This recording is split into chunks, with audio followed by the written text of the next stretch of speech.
Olá pessoal, espero que estejam bem. Esse é o nosso curso técnico em metrologia. Essa é a nossa segunda videoaula. Eu sou o professor Rafael Lima, do IFRJ Campus Volta Redonda. Fiquem atentos às atividades na plataforma Moodle e não deixem de fazê-las. Bom, nessa videoaula nós vamos tratar sobre conjuntos numéricos e o plano cartesiano. Essa vai ser a nossa primeira aula em que nós vamos tratar da matéria em si. A primeira videoaula nós tratamos apenas de um apanhado geral do que vai ser tratado no curso. A partir dessa aula a gente já vai entrar na nossa matéria, nessa primeira unidade do curso de matemática aplicada. Então vamos lá.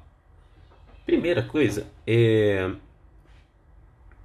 essa primeira aula a gente vai apresentar assuntos básicos de teoria de conjuntos, né? E alguns detalhes, por se tratar de uma revisão, eles serão omitidos aqui durante a aula, tá? Então não vou conseguir falar sobre tudo, mas assim, vamos apanhar, vamos tentar falar um pouquinho do que vocês vão precisar ao longo do curso, tá? Então, objetivos da nossa aula: primeiro, revisar conjuntos numéricos. Outro objetivo nosso é revisar a notação também, que vai ser importante ao longo do nosso curso, tá? A notação de conjunto, notação de função, notação de plano cartesiano, tudo isso a gente vai ter que passar nessa aula. Nós vamos apresentar também a reta real e também o plano cartesiano depois que a gente vê a reta real, tá? Então a gente vai no plano cartesiano marcar os pontos e depois disso, na sequência, que a gente vai entrar mesmo no assunto de função. Mas vamos lá. Conjunto dos números, né? Eu dividi essa videoaula nos conjuntos que nós já estamos acostumados aí, até ver no ensino fundamental e ensino médio. O primeiro conjunto é o conjunto dos números naturais. Repara que o nome desse conjunto é a letra N maiúscula e que os elementos dele estão entre chaves e separados por vírgula. Então estou descrevendo aí os 6 primeiros naturais aí, tá? Começando do zero. Mas eu acho que todo mundo lembra desse conjunto, né? Algumas coisas importantes, né? Um caso que é bom a gente mostrar é quando eu tenho que excluir o zero de um conjunto. Isso é muito comum em disciplinas de cálculo, né? Eu tenho que tratar um conjunto sem o zero. O conjunto dos naturais sem o zero vai ser essa... A gente pode colocar o nome do conjunto com esse asterisco em cima do nome dele, tá? Isso é uma forma. A outra forma é colocar o nome do conjunto menos o zero, que é o que eu quero tirar dele, tá? Seria o naturais sem o zero. Só repara numa coisa. Reparem que aqui, quando a gente olha para os naturais sem o zero, né? A gente tem essa notação, ó. N menos o conjunto com o zero, tá? Então esse menos não é o menos que a gente está acostumado de subtração entre números, né? Esse aí é o menos entre conjuntos, né? É a diferença entre conjuntos. Então é os naturais menos o elemento, tá?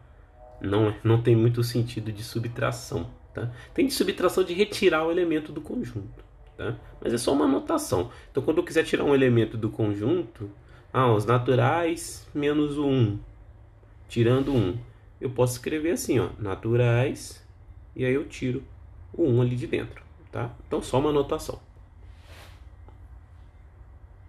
Bom, seguindo em frente, um outro conjunto que é comum na sequência aí dos naturais são os inteiros. O que acontece? A diferença dos naturais para os inteiros é que a gente acrescenta ali os negativos também, tá? Então eu consigo escrevê-los aí de 1 em 1, né? Que são números inteiros, mas agora a gente inclui os números negativos. E repara que ele, colocando na ordem, né? A gente já vai ver uma reta, né? Mas colocando eles na ordem crescente, a gente tem os negativos à esquerda do zero, né? E os positivos à direita. É claro que o conjunto dos números naturais está contido nos inteiros, né? Isso é claro. A parte positiva e o zero, né, são números inteiros. Quando a gente diz que um conjunto está contido no outro, a gente usa esse símbolo, né, de estar contido, que é N, um Czinho, Z, né, naturais contidos no Z. Então, só para vocês lembrarem do símbolo de estar contido, tá? Uma coisa que também é bom lembrar de teoria de conjuntos, né, é que para dizer que um elemento pertence ou não a um conjunto, a gente não usa o contido. A gente usa o pertence ou o não pertence, tá? Que são esses símbolos. Então, esse símbolozinho aqui é o pertence e esse daqui é o não pertence, tá? Então é importante quando eu estou falando de um elemento dentro de um conjunto ou não.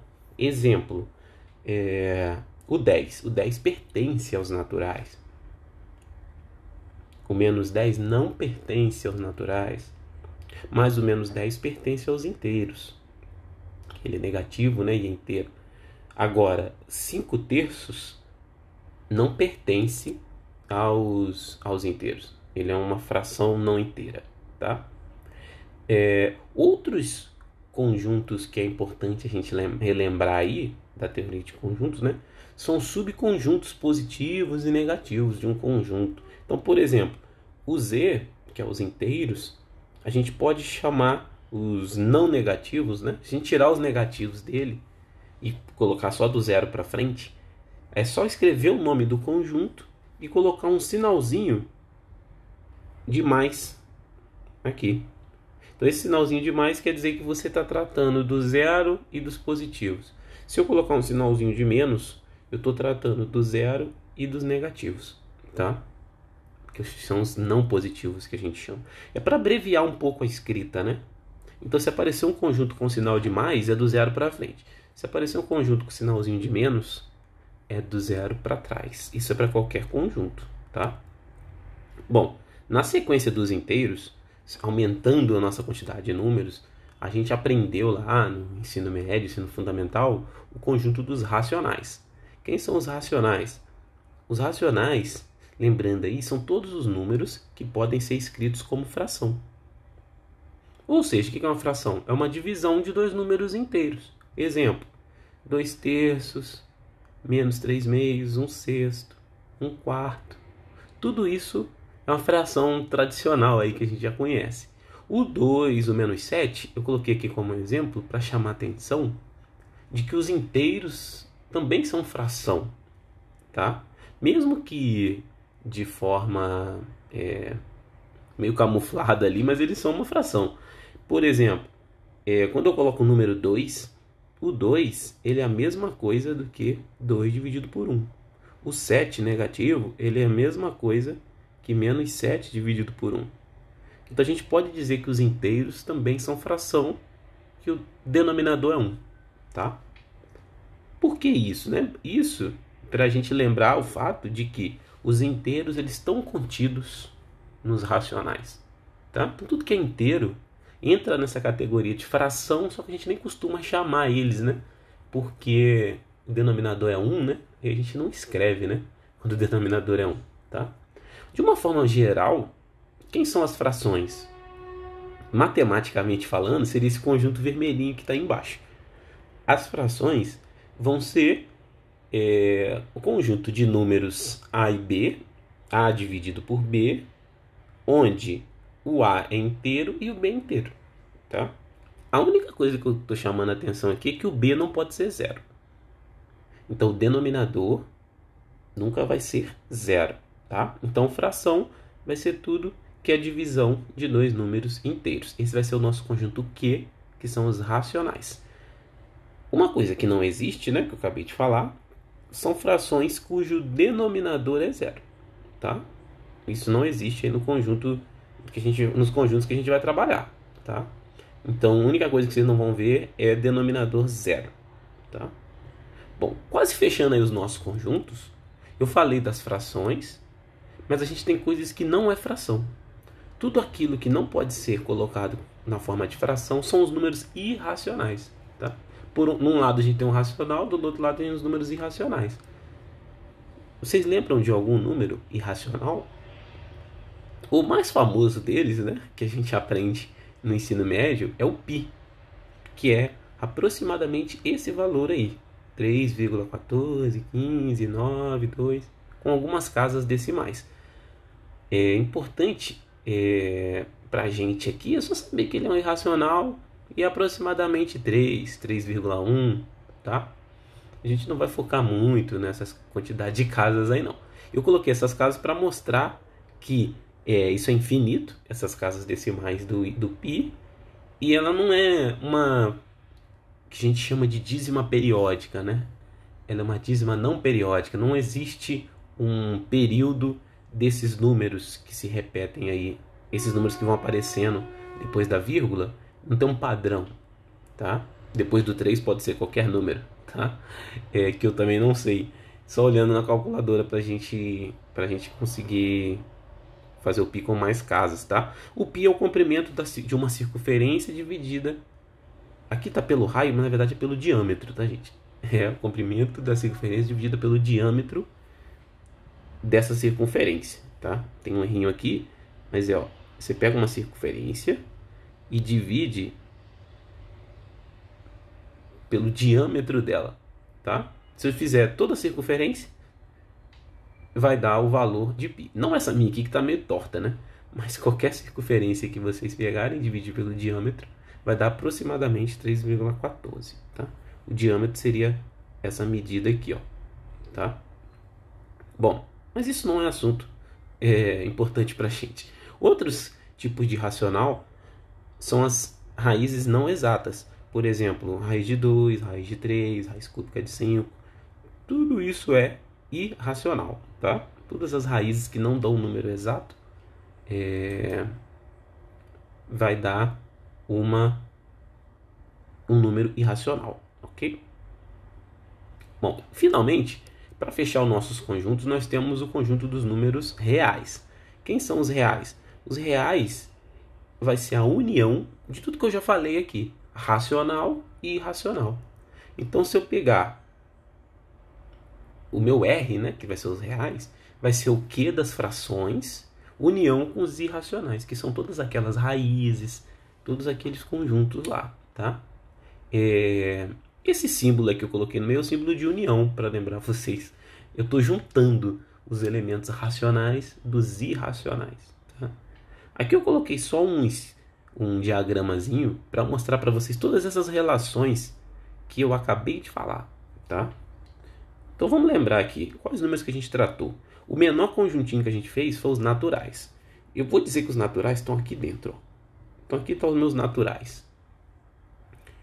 Quem está aqui dentro? Exemplo, o 0 está aqui, o 1, o 5, o 10. Esses são os naturais. Aumentando um pouco os naturais, a gente viu que a gente tem... Deixa eu voltar aqui. A gente tem os inteiros, né? Ainda. Então a gente tem o Z, que são os inteiros. Mas os inteiros já pegam os naturais. Repara que o natural está dentro dele. Então aqui eu posso incluir os negativos. Menos 1, menos 2, menos 3, menos 4. Todos aqueles negativos. Então, os negativos mais os naturais formam os inteiros. Se a gente aumentar mais um pouco, eu chego nas frações, que é o Q dos racionais. Então, quem são as frações? Que não são inteiras, né? Já estou incluindo os inteiros aí dentro. Meio, 2 quintos, sei lá, menos 3 quartos. Esses são os racionais, tá? Então pega os naturais, pega os inteiros e joga dentro das frações aí, mistura tudo isso, dá racional. O que não é racional?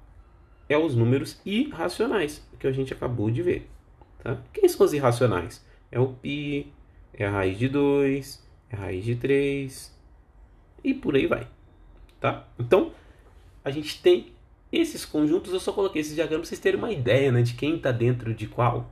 Mas tudo isso aqui junto forma os números reais, tá? Então, junta tudo, dá número real, ok? Bom, seguindo. Todos esses conjuntos, gente, para fazer sentido no nosso estudo aqui, a gente vai ter que conseguir, quando a gente for estudar a função, representar essa função através de um gráfico. Então eu vou ter que colocar esses números em uma reta, que a gente chama de reta real, para a gente poder marcar os nossos pontos no plano cartesiano. Então, a gente vai ver o seguinte: existe uma correspondência entre esses números reais, todos os números que eu já falei aqui, e uma reta. Que reta é essa? Para fazer essa reta, a gente marca um ponto no meio, que é a origem, que vai ser o zero, tá? Dessa reta. E depois eu marco uma direção que é positiva, tá? Então o sentido, geralmente a gente põe para frente ela sendo positiva, tá? E a outra fica a direção negativa. E com isso eu consigo localizar todos os números reais, tá? Então um exemplo aqui, ó, a minha reta real vai ser assim: para frente ela cresce, direção positiva. Geralmente a gente põe para frente, né? Uma convenção. E qualquer número eu consigo encontrar nessa reta, tá? Por exemplo, raiz de 2. Raiz de 2 é um número irracional, aproximadamente 1,4. Então, o meu raiz de 2 ele estaria aqui, ó. Por exemplo, tá? Outro número. Vamos pegar o π, 3,14. Π está aqui. Ah, meio, eu falei aquela hora de meio. Meio é 0,5. Estaria entre o 0 e o 1. Aí menos meio. Ah, menos meio está do outro lado. Menos meio já estaria aqui. Aí o menos π. O menos π já estaria depois aqui, ó, do menos 3. Repara que todo positivo vai ter o seu correspondente negativo, tá? Bom, além da gente conseguir marcar os números reais, vai ser importante para a gente marcar outros caras aí, que vão ser o subconjunto dos reais. Às vezes a gente não precisa trabalhar com todos os reais. Então a gente vai ter que representar o subconjunto dos reais na forma de intervalo, ou na forma de conjunto mesmo. Vou dar uns exemplos aqui para ficar mais claro. Vamos lá. Meu primeiro exemplo. Eu quero representar... O que está escrito aí, né, de azul, né? Eu quero representar o meu conjunto A.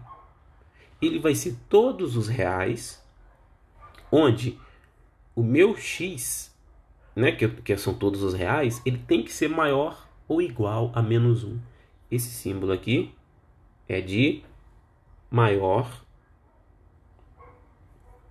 Esse aqui, ó, é o maior ou igual a menos 1, tá? Então eu estou querendo todos os reais? Não. Eu estou querendo todos os reais, mas que são maiores ou iguais a menos 1. Como é que vai ficar esse conjunto na reta? A gente costuma pintar a reta, né, para demonstrar esse conjunto. Então, esse meu conjunto, gente, ele vai ser o 1, que é maior ou igual, e depois tudo que vier depois do 1. Todos esses elementos aqui, ó. E aí continua infinitamente. Então, qualquer número que seja do 1 para frente vai entrar nesse meu conjunto, tá? Bom, seguindo em frente, um outro subconjunto aí, para a gente pensar. O x pertence aos reais, agora é o meu conjunto B. Só que o x agora é menor que 4. Bom, diferença, aquela hora era maior ou igual, tá? Esse símbolozinho aqui é de menor, tá? X menor do que 4. X menor do que 4 são todos os números até o 4, tá? Do 4 para trás. Tá? Só que o 4 não vai entrar, porque é só menor. Quando o 4 não entra, né, a gente costuma representar com uma bolinha aberta. E aí eu vou pegar todos os números antes, né, do 4, tá? Ficaria assim. Esse é o menor conjunto dos números reais menores que 4, tá? Em frente aí, outro exemplo. Aqui um pouquinho pior, né? Deixa eu só desenhar o meu Vou deixar o meu menor que 4 aqui, ó. Meu menor que 4 ficou esse aqui. Agora, eu piorei um pouco. Eu quero todos os reais de verde aí. Só que eles são menores que menos 2. Ou o meu x também pode ser maior do que 3. Então eu quero pegar esses dois pedacinhos. Todos os números que são até o menos 2. E depois os que são maiores que 3. Então meu conjunto é formado por duas partes. Tá? E aí como é que fica? Eu vou marcar do menos 2 para trás. Só que o menos 2 não vai entrar na minha conta, ok? Então eu vou botar a bolinha aberta, porque é só menor. E depois eu vou pegar do 3 para frente, que é maior do que 3, tá? Então eu vou ter dois pedaços, mas por um mesmo conjunto, ok? Eu esqueci de colocar, mas a gente, além de representar os conjuntos na forma entre chaves, né? Pertence aos reais, tal, que x é alguma coisa, a gente vai poder fazer também na forma de intervalo. Só para lembrar vocês, como é que eu escreveria esse meu primeiro conjunto aí vermelhinho na forma de intervalo? Vamos colocar aqui uma caneta vermelhinha. Como é que ficaria o x pertence aos reais, tal que x é menor que 4? A gente escreve assim, ó. O nosso conjunto, ele vai do menos infinito até o 4.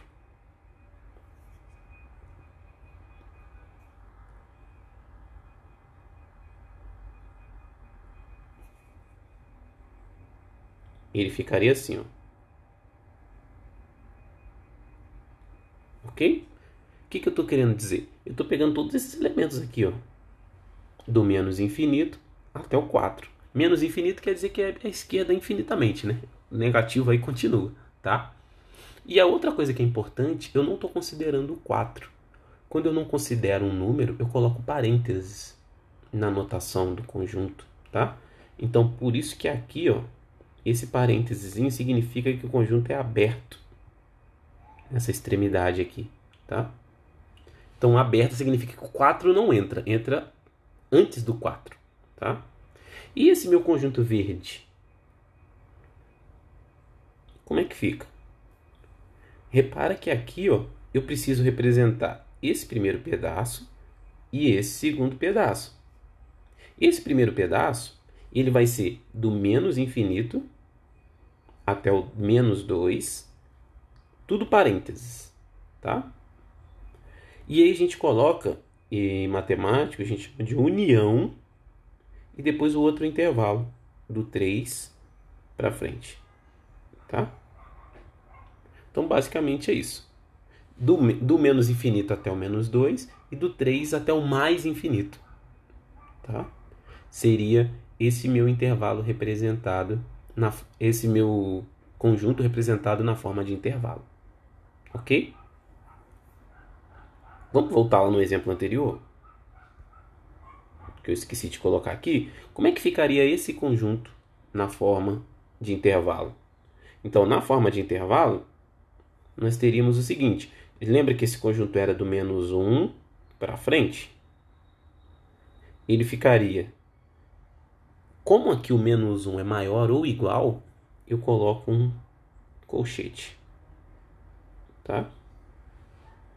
E escrevo assim, do menos 1 para frente, tá?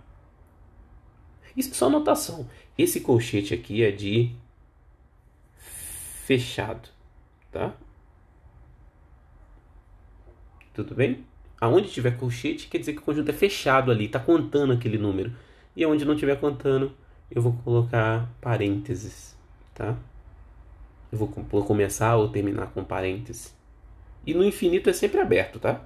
Aqui é intervalo aberto desse lado e fechado do outro lado, tá? Porque o menos 1 eu sei onde começa e eu estou contando menos 1. Tudo bem? Bom, vamos seguir em frente, né? Isso aí são anotações que é importante a gente falar, porque essas notações vão continuar aparecendo, tá, gente? Outra coisa que é importante é onde a gente vai fazer as nossas funções, onde a gente vai desenhar os nossos gráficos. Isso vai aparecer no que a gente aprendeu lá no ensino médio, que é o plano cartesiano. A gente consegue localizar qualquer ponto em um plano através de um par de números reais. Porque eu preciso de uma direção na horizontal e uma direção na vertical, tá? Esse vai ser meu plano cartesiano, que vai ser formado por duas retas perpendiculares, tá? A reta horizontal a gente vai chamar de eixo X e a vertical de eixo Y. E onde elas se encontram ali vai ser a nossa origem, tá? Que vai ser o zero ali do nosso plano cartesiano, tá? A gente também pode chamar o eixo X de abscissa e o eixo Y de ordenadas, tá? Mas são só nomes. Podem aparecer que vocês podem ver. Bom, mas o que a gente faz no plano cartesiano é marcar pontos. Marcar relações entre X e Y, tá? Então, essas coordenadas de pontos no plano cartesiano, né? O número que aparece primeiro, que eu chamei aqui de número A, eu vou marcar no eixo X e na direção do número B no eixo Y, tá? Então, se eu tiver um ponto AB, eu vou marcar esse ponto AB, o A eu marco no X e o número B eu vou marcar no Y, tá? Então, aqui está algum exemplo de um plano cartesiano. Agora eu já dei valores do eixo X e no eixo Y. E aqui estão alguns pontinhos que a gente já observa aí. Esse meu ponto vermelho aí é genérico, né? É um ponto AB qualquer. Repara que o A eu sempre marco no X e o B no Y.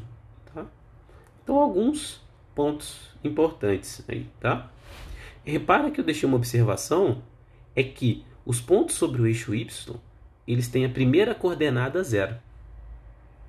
Repara esse ponto B aqui, que aparece aqui. Esse meu ponto B aqui, ó, a primeira coordenada dele é 0.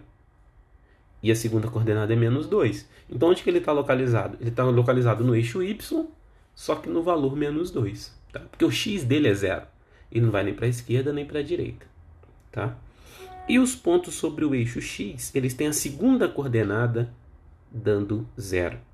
Então, por exemplo, meu ponto é 1, 0. 1 no X, 0 no Y. Onde que estaria esse ponto? Então, meu ponto 1, 0, ele estaria 1 no X e 0 no Y. Então, esse aqui seria o meu ponto 1, 0. Né? Ele não vai nem para cima nem para baixo. Ele é 0 no Y. Tá? Então, só para ficar atento aí, que às vezes confunde um pouco, né? Onde é 0 e onde não é, tá? Bom, outra coisa que a gente fala também de plano cartesiano é dividir ele em quadrantes. A gente divide simplesmente pegando o primeiro quadrante sendo a direção positiva no X e positiva no Y. E a gente gira no sentido anti-horário aí, né? Então, a gente tem quadrante 1, quadrante 2, quadrante 3, quadrante 4. Tá? Simplesmente isso. São só notações. Tá, gente? Às vezes a gente diz, o ponto está no primeiro quadrante, o ponto está no segundo quadrante. Só para localizar mais rápido. Tá? Mas os quadrantes dividem o plano em 4 pedacinhos. Tá? Bom, uma outra coisa importante para a gente vai ser como é que a gente constrói um gráfico nesse plano cartesiano. A gente só marcou pontos. Como é que a gente faz o gráfico? Tá? Para fazer um gráfico, gente, a gente vai ter que ter uma relação entre X e Y. E o meu gráfico vai ser todos os pontos que satisfazem essa relação. Tá? Então, dada uma expressão envolvendo as variáveis X e Y, é possível a gente determinar uma curva no plano, que essa curva é um gráfico, de todos os pontos que satisfazem essa expressão. Vamos fazer um exemplo. Então, dada a expressão 2x menos 1, eu quero construir uma curva que determina essa minha expressão, tá? E aí, como é que eu vou fazer? A gente vai simplesmente encontrar os pontos que satisfazem essa expressão, tá? Então, repara o seguinte, como eu tenho uma expressão que envolve x e y, como é que ela é?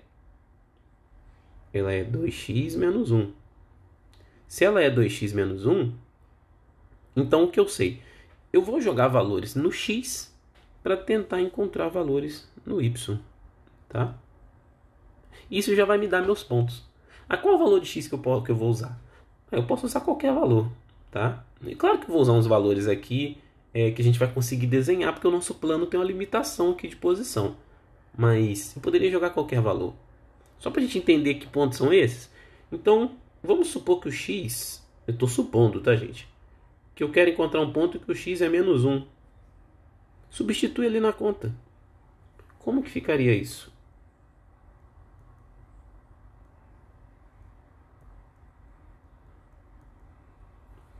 Então vamos lá, x igual a menos 1, eu vou ter y igual, substitui menos 1 na conta e soma. Tá? Desculpa, aqui é menos 1, né? Então o que eu incluí ali na conta, né? Eu incluí esse menos 1 aqui, tá? 2 vezes menos 1. Menos 1, isso aqui vai dar menos 3. O que significa isso? Que a nossa função, que a nossa relação, ela tem o ponto que o x é menos 1 e o y é menos 2. Que ponto é esse? O y é menos 3, desculpa. Esse ponto é menos 1 no x e menos 3 no y, ele estaria aqui, ó. Esse ponto representa a minha relação. Qual outro ponto que eu posso encontrar? Eu posso pegar x igual a 0. Se o x é 0, substitui na nossa expressão. A expressão tem que ser a mesma. 2 vezes 0 menos 1. 2 vezes 0 menos 1 é menos 1. Então, eu estou falando do ponto 0 no x menos 1 no y. 0 no x menos 1 no y seria em cima do eixo y, localizado aqui. Vamos fazer mais um? X igual a 1. Y é igual a 2 vezes 1 menos 1. 2 vezes 1 menos 1, substituindo lá, vai dar 1. Então, eu estou falando do ponto 1 no x, 1 no y. 1 no x, 1 no y. Estou falando desse ponto aqui, tá? Se eu continuasse fazendo a conta, gente, por exemplo, se eu jogar 2 na expressão, 2 vezes 2 menos 2, eu acharia 3. Então, o outro ponto seria aqui, ó. Depois vocês testam para ver se esse ponto aqui está correto. E por aí vai. Repara que esses pontos eles estão ficando numa mesma direção. Então a gente vai dizer que o gráfico dessa minha expressão é uma reta. Se eu fizer todos os pontinhos, né? Se eu continuasse marcando aqui, ó, eu encontrar esse ponto, esse, eu ia preencher isso aqui tudo com pontos, tá? Então, preenchendo todos os pontinhos, a gente teria uma reta, tá? A gente vai ver nas próximas aulas como que a gente encontra essa retinha aqui, tá? Então, nas próximas aulas, né, eu vou mostrar, entre outras, o gráfico de uma reta aqui, tá? Ok, gente? Então, essa foi a nossa primeira videoaula. Eu quis mostrar um apanhado geral, algumas coisas básicas daquilo que a gente vai precisar nas próximas aulas. Então, é uma aula básica para preparar a gente para as próximas aulas, ok? Bom, gente, então termina aqui a videoaula e até a próxima.